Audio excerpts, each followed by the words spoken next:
Hey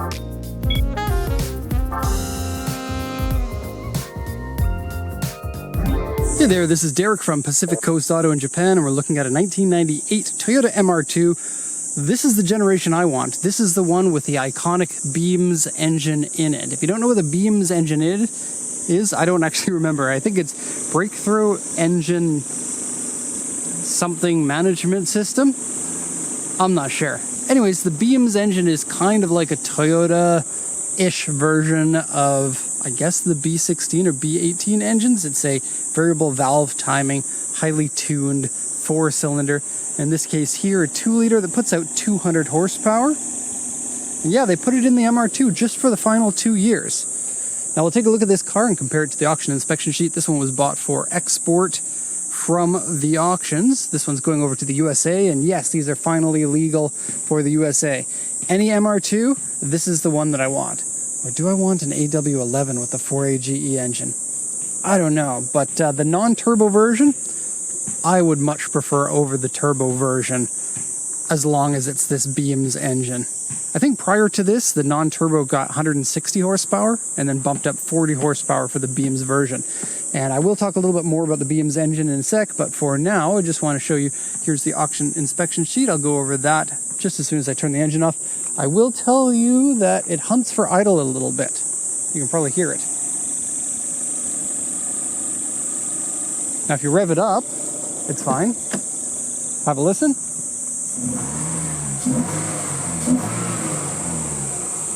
And that's full stock intake, so you could hear the intake charge.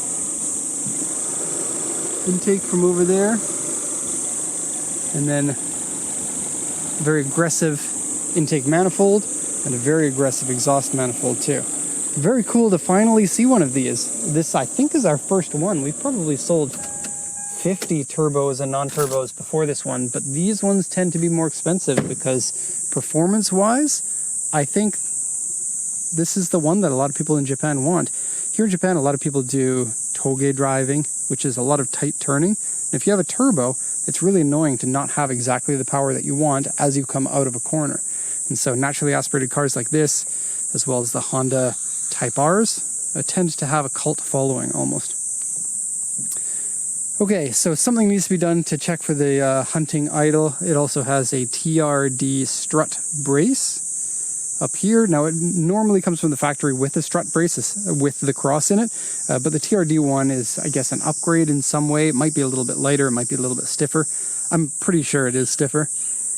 Timing belt has been changed at 103,000 kilometers according to that sticker. The oil looks good, but probably a good idea to replace that. The coolant again also looks good, but it'd be good to replace that as well. Cool to see the red top. They call this the red top. So this is the first generation of the Beams, I think. So there's the Beams here, and then the gray top, which is in 2 cars, and then the black top is the one that people know about, which was the Altezza one. And then there was also the Super engine, the 2JZ, is also considered a Beams engine. It has the labeling there for the Breakthrough Engine something management system. Someone's going to get that in the comments. I don't recall exactly what it stands for. But let's go ahead and remove this. Now the clip here is busted, so it no longer clips in there. So I'm just going to kind of leave it there. Okay. And I want to show you the front here, because I almost never show the front of these. This is a version 5 of the MR2, and you get a different strut tower brace up here, or this is the aftermarket TRD kit. Maybe you can get it with the front one and the rear one, but the ones that I've seen don't look like this with the 2 bars. And again, they always do come with strut braces up here. This one just looks like an upgraded one, or the one that came with the version 5 version of it. Now also the core support has been dented, but it is a grade 3.5, so no accident repair has been done. The core support, I don't know how you find the core support in here, but apparently that's dented. Okay, now as far as like visually, the car doesn't look like it has dented anything. I'll close this up and you'll see. And our body lines all around the headlights and the bumper and the fenders all turn out very good. So I wouldn't worry too much about it. Take a look at those TE37s. Unfortunately, the finish is a little bit bad. And here's the big problem with the car is the paint has been faded to at least some extent, maybe a 3 out of 10 in terms of damage and fade, but also has this contamination on it. Have a look at that. This is like hard water, meaning it has lots of minerals in it. Have a special look at the trunk area here because there's a lot of it. Or you could probably see it around there very well. It kind of color shifts into like a bluish, greenish color. And so yeah, there's some sort of a metal in there. I believe it's iron that does that. So maybe this car was parked in a parking garage that was made out of steel and just the water would drip down onto it or something. But yeah, this discoloration stuff, you can probably get rid of it with some sort of a chemical, like a CLR or something like that. But the rest of the car does have enough fade that you probably want to get a new paint on it anyway. See, the back bumper is pretty bad. The rear spoiler has full peeling on it everywhere, including the mounts. And ooh, what a sexy spoiler. This is the final version OEM spoiler. And this is one of my favorite styles of spoiler. It was very popular in the mid to late 90s. Especially with Toyota. They had the Chaser TRD version that had a similar spoiler to this. There was an Altezza spoiler that's similar to this. The Supra kind of had something like that. GTO did as well. Okay, so let's go over the auction inspection sheet. I know it's a little bit late into the video, but sorry about that. This is a 1998 MR2G, and it's auction rate 3.5, interior C, exterior C, 152, 815 kilometers. A lot of life left in this one for sure. These engines, the 3S, was made from 1985 until 2007, so very long product run. This is the final generation, was the Beams one in the Altezza, or maybe it was used somewhere else. I'm starting to doubt myself there, so pardon me. I know that the Altezza was like 99 until like 2005 or something, 2005-ish, so at least until 2005. Okay, toll collection box, power steering, power windows, airbag, and ABS. The report here says windshield crack, which is right here. This is pretty typical of what you'll find with cracks on the windshield here on the auction sheet. And then it says rock chip as well. Interior scratched, wear, dirty, and rip. I'll show you that when we get to it. Core support dented, I already showed you that. Exterior has paint peeling. Yeah. Now it says paint peeling on the hood, roof, back bumper. It also says the fog light is cracked, and then the wheels are scratched. Okay, so let's do a once around, so you can see it from all the different angles. The MR2 is fairly small. The AW11, the first generation, is smaller than this. Truth be told, I'd probably go with that one, but I do very much like this one. And the non-turbo, I've been thinking for years, is the only one that I want. I have stopped being such a fan of turbo cars when our turbo Impreza with 280 horsepower is slower than our Roadster with 115 horsepower and rear-wheel drive. So yeah, turbos are great for some things. For a street car, you can have a lot of fun. Our GC8 makes a fantastic street car. We still have it. But for me, I just love that, being able to have exactly the power that you need when you come out of the corners instead of having to wait for it. You don't have to put your foot onto the throttle before you reach the apex in hopes that you can spool up the turbo to get your proper exit from the corner. If you want to make a little adjustment, you want to make a 5% adjustment in the throttle, you can. With a turbo, who knows what's going to happen? You step your foot on and then you wait, and then a second and a half later you get the proper spool that you want, and then you try to back off and it doesn't back off as quickly. Yeah, to me, being a control freak I am, I guess, the non-turbo is the way to go. And I very much appreciate a less powerful car for a street car because I don't want to break too many rules of the road, and I don't want to go too fast before I start having a lot of fun. Okay, some details. This front bumper has been repaired and repaired poorly. So the front lip and this area here have been rebuilt with a body filler and then repainted. It's not the best job. You might not be able to see exactly how bad it is in this video. Missing a lens here. Now it said it was cracked. Probably the transport company took all the glass pieces out and then taped over it so that it wouldn't shed glass on the way. Okay, you can also see kind of some poor finish in here. Now, if you are going to repaint it, I'd get the front bumper repainted in just a better quality repaint. But if you wanted to do it economy style, then see what you can do about getting this bluish hue off of all of the panels, and then see what needs to be repainted. I would say probably the hood and the roof. Have a look at the hood. Might be a little bit difficult to see the fade in the hood, but there are like a few lines of fade. We also have this. That's loose, only on this side. The roof also has some fade basically right in the middle, and you can get this as a T-top, but again, I want the hard top. I don't want that extra weight on the top. I don't want to have to worry about leaks, and just like the looks of it. I don't think I'd ever take the T-tops off that often. Okay, tires are an Advan AD08R, which are a nice heavy shoulder, kind of a track tire. It's a great tire if you want to drive curvy roads in the mountains and maybe the odd track day here or there. The TE37s are an ultra light wheel, which is really nice. They do break a little bit easier than other wheels, but part of that is because they are so light, and you really have to knock on them if you've got this thick of a sidewall. You'll be fine.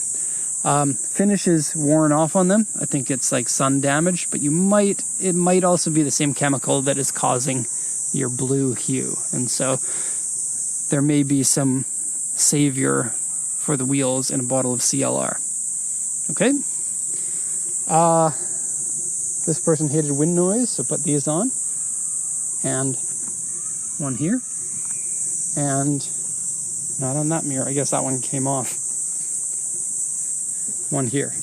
I don't know if those actually work. Some new cars have them, so there is some use to them, but if you just randomly put them in places on the car, chances are you're not putting them in the right places.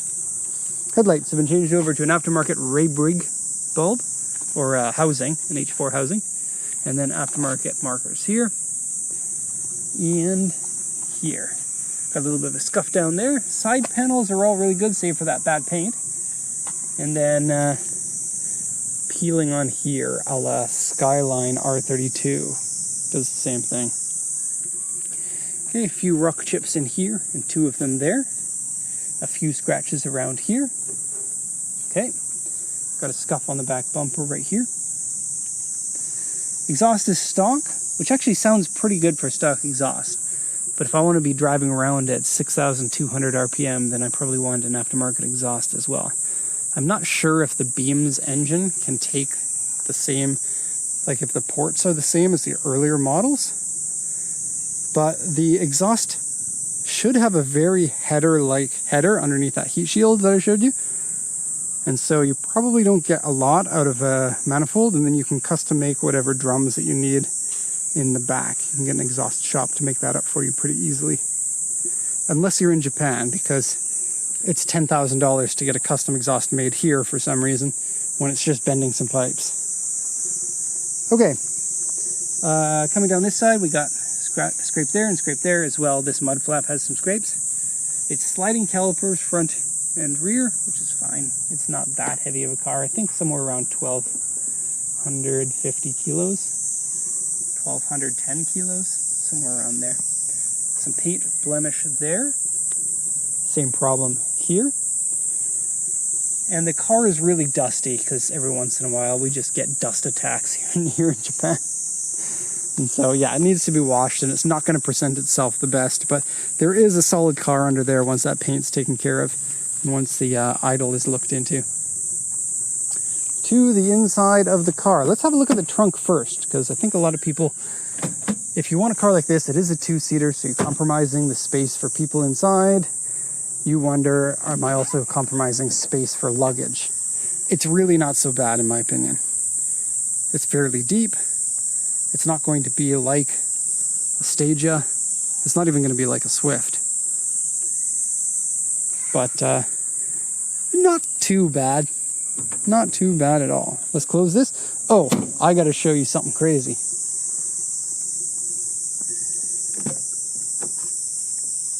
Look at this. It's TRD. Do you see? Now, I don't know if it's a knockoff TRD unit. What do you think this does? I actually know what it does. I'm just wondering if people actually know about these. I only know about them because we have a Miata. Oh, it's missing one of the pieces. There's like 2 pieces that are supposed to go here. And these are popular in the Miata community because the Miata is a floppy spaghetti car. But the purpose for this is to push the door against your pillar here so that you have more body rigidity. And it's a cheap little thing that you can just screw in. And the Miata ones are made out of like a very thick rubber-ish material. If I could show you the Miata, it's got actually a stock rubber thing, and then it's changed into like a neo-poly, some sort of plasticky, I don't know, I just made those words up. And yeah, it's when the body flexes, the door is a big cutout area of the chassis, and it allows the door itself to become some of the structure. How well it works, I guess, depends on the car. I wouldn't think that the MR2s are that floppy, but it's a very small price to pay for something. I think the Miata ones are like $50, and people say they make a difference. Okay, to the interior, I think that the 5th gen got better seats than the earlier gens. I don't know, when I sat in these, I was like, better. Not a big fan of the MR2 seats from the ones that I've seen, but these ones are fine. Okay, here's our rip that I said I would mention. It's right there, right where your elbow would rest when you're trying to position yourself in the car. So somebody was resting their elbow there too much. The power windows are checked and they work fine, as well as the power folding mirrors. Here are the seats. Now the bottom bolster on this side is a little bit saggy,